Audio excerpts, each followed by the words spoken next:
Hi everyone, this is Ason's Adventures and Travel.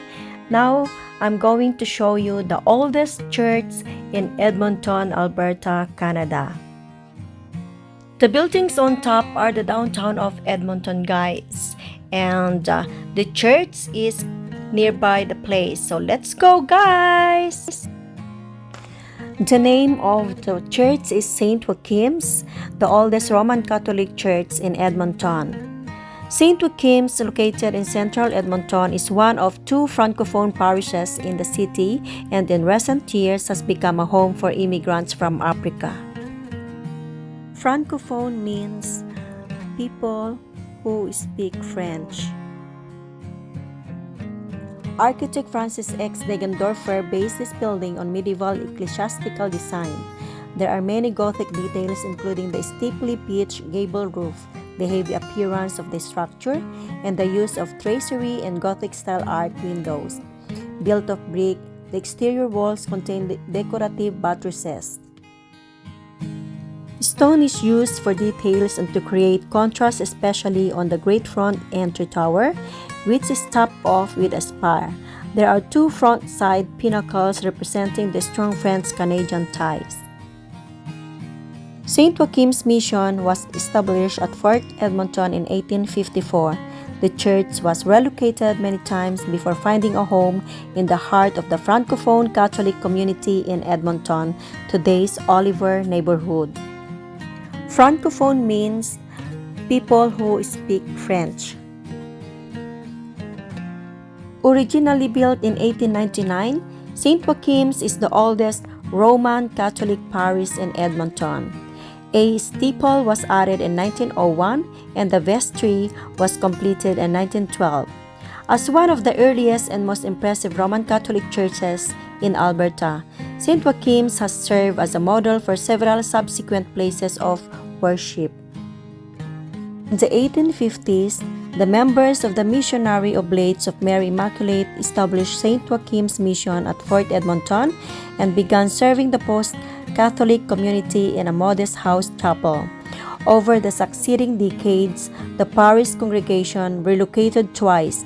In 1877, the church constructed near present-day Stony Plain Road and 122nd Street, and 1886 to new place of worship erected just north of the current St. Joachim's. The church, built in 1886, was situated within a block of land purchased by Bishop Vital-Justin Grandin 3 years earlier as the foundation for Catholic religious district that came to include 2 hospitals as well as a rectory, convent, seminary, school, and church. By the 1890s, the growth of St. Joachim's congregation created the need for the construction of a new church. The basic structure of the new church was completed in 1899, though several elements, including the steeple and the stained glass windows, were added shortly after. The new St. Joachim's Church was the heart of the Catholic neighborhood in Oliver and the institutional base for the Francophone Catholic community in Edmonton. Prior to the completion of St. Joseph's Cathedral in 1925, St. Joachim's also served the growing Anglophone Catholic community in central Edmonton, offering liturgies in both languages and maintaining both English and French-speaking clergy. Anglophone means people who speak English. Ayan, ang sabi niya is 1934, a Jacques Cartier, Homages de la Paroisse Saint Joachim. Ayan. It's French, guys. French. Ayan. Ito yung kabuuan ng church. Ayan siya. Ayan, guys. It's the oldest church, Saint Joachim. And pupunta ako sa harap.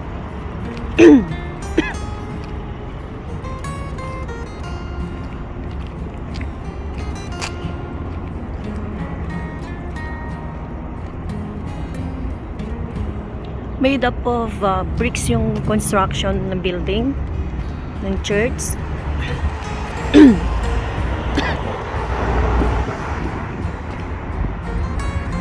French siya. Ayan, babasahin ko na lang. The beginnings of this church go back 1854. 1854?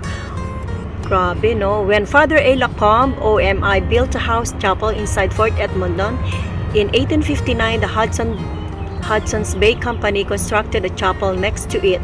In 1877, that company requested that the building be removed and hence another church was erected on Growth Estate, 121 Street at 103 Avenue. In 1883, a third one was started this time, just northwest of the present site. Finally, in 1899, under the guidance of Father Et Leduc, OMI, the actual church was built. Ayan guys, Edmonton Historical Board.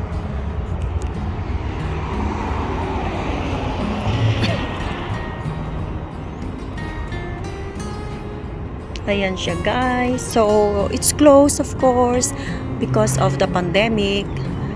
And so, hindi tayo makapasok.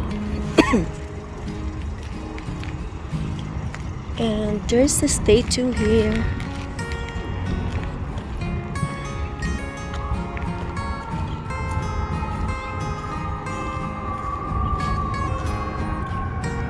Ayan po.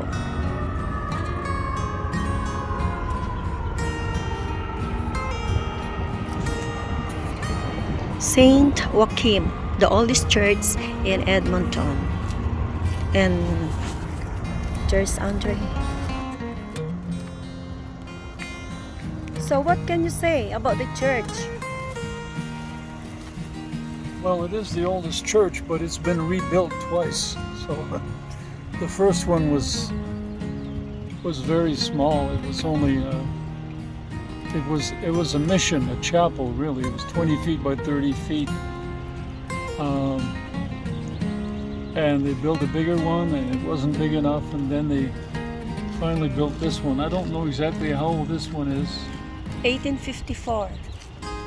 It looks newer than that, doesn't it? Yeah. Maybe they used power wash on You the look bricks. good in your t-shirt. Thank you.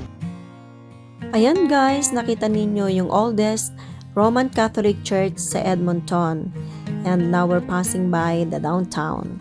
And I am so happy also that I've learned two important words in this video. The Anglophone and the Francophone. Ang Francophone means people who speaks French, and the Anglophone means people who speaks English. Ayan, o diba ang saya-saya. So, I hope guys that you learned something about my video and that you please click the like and don't forget to subscribe. Thank you very much and see you again. God bless guys!